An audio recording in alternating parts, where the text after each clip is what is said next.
It's just mind-blowing, these facts. But it gets even better with your narrative. Walk me through, say, another 10 years, especially as we get up to 2002 and some of the stuff going on in Chapel Hill, because this story gets even more interesting. It's kind of like the Bible. It gets even more interesting.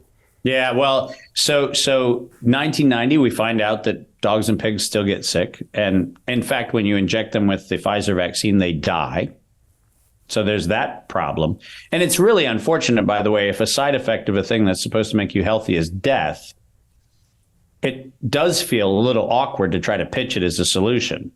And not surprisingly, Anthony Fauci, because by this time, you'll recall, in the 1980s, he got the National Vaccine Injury, the National Childhood Vaccine Injury Act passed 1986 with President Reagan.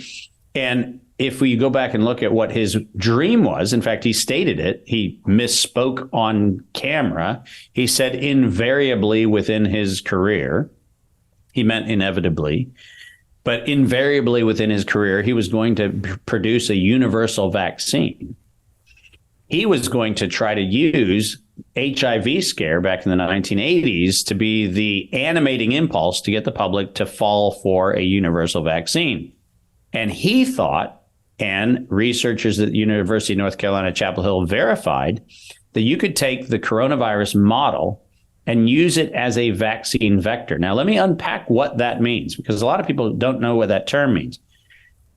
Because of the nature of the product that we call the coronavirus, and I'm not going to get into is there or isn't there. What I'm saying is the object identified as coronavirus has a series of proteins on the outside of it which actually connect with the cell. And that instructs the cell to allow the contents of that thing to actually get into the cell. Now, what makes that particularly interesting is that because it can be so precisely engineered, if you were going to deliver another agent, whether that other agent was a vaccine, whether that other agent was a therapeutic, if you were going to deliver another agent using this particle, the coronavirus model, as a way to deliver a thing was actually a plausible idea.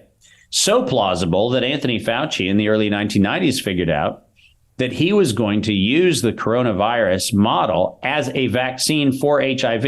So in other words, you're going to take the coronavirus, put HIV in it, and that was going to be the vaccine. So that's a pretty dark thing I just said. I said it in a fairly light way, but it's a pretty terrifying thing when you hear what I just said. He was going to use coronavirus as the delivery agent for HIV. But there was a tiny problem.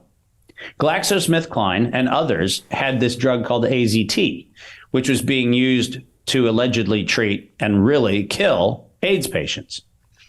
And AZT had 7 years of patent life left on it. So what Anthony Fauci did was he actually decided to let the whole HIV vaccine thing go on ice for a little while the 7-year remaining patent life of AZT and the extortionary pricing that came with that patent came at the expense of the lives of AIDS patients. And what they did was from the late 1980s, technically, up until nearly 2000, right, 1999, they allowed AZT to run out its patent, extorting healthcare across the world, billions of dollars to kill AIDS patients. And then they decided to pick up the injection program at UNC Chapel Hill in 1999. And they funded a guy named Ralph Barrett and his collaborators at UNC Chapel Hill. And between 1999 and 2002, they developed what they called an infectious replication defective clone of coronavirus. Now, if you listen to what I said about the vaccine vector, now it makes sense, right? Why do you want an infectious replication defective? Well, infectious means you want the thing to make the cell sick and you want to introduce it, but you don't want it to then propagate like the other viral models do, which says that once inside your cell, you make more of them and then they go out and they infect other people. So this idea was to build a bullet that carried a bullet inside of it. Think about it as a bunker busting round in the military. You have a pre-charge that blasts the thing open, and then you have a secondary charge that does the lethal work, right? Same thing, just on a very small scale. So this was a bunker buster. Coronavirus was going to be the bullet that pierced the cell wall to drop the other toxin in. And in 2002, The University of North Carolina Chapel Hill patented the infectious replication defective clone of coronavirus and succeeded in making it target heart and lung tissue. Now, just let that chill for a moment again, right? Remember, we're talking about researchers that said, it's making dogs and pigs sick. Let's see if we can take that same thing and see if we can target the heart. Let's see if we can target the lungs. And if you had an outstanding question in your mind, like, are these good people just misguided? Listen to this sentence one more time. Target the heart. Target the lungs. Does that sound like the place where you'd set an immunologic target? Does it sound like you'd want to go ahead and make sure that vascular tissue and respiratory tissue are your primary target?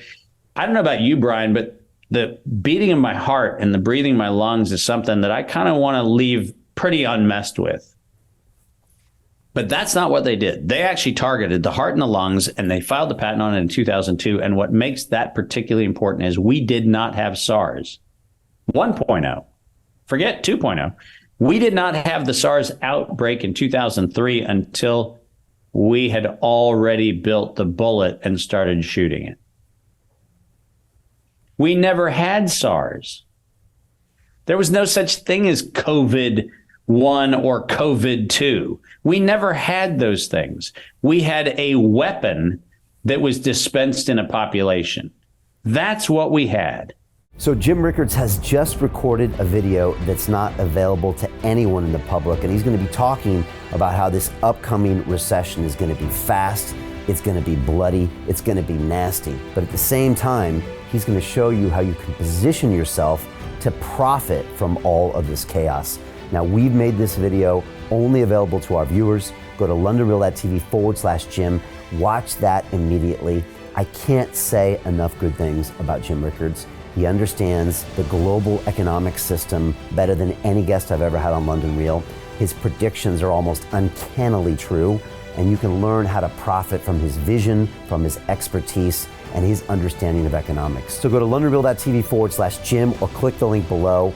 It's an excellent, excellent look on what's going to happen in the future and how you can position yourself to profit from that. Jim is one of the best in the business, one of my favorite guests on London Real, and he's very, very good at predicting the future and showing us all to profit from it. So click the link, and I hope you enjoy. Hey, do you want to profit from crypto? Then join my DeFi Academy. The Crypto DeFi Academy will help you create generational wealth. But don't take my word for it. Listen to my students. When I first got into crypto, I remember thinking to myself, I need to learn more.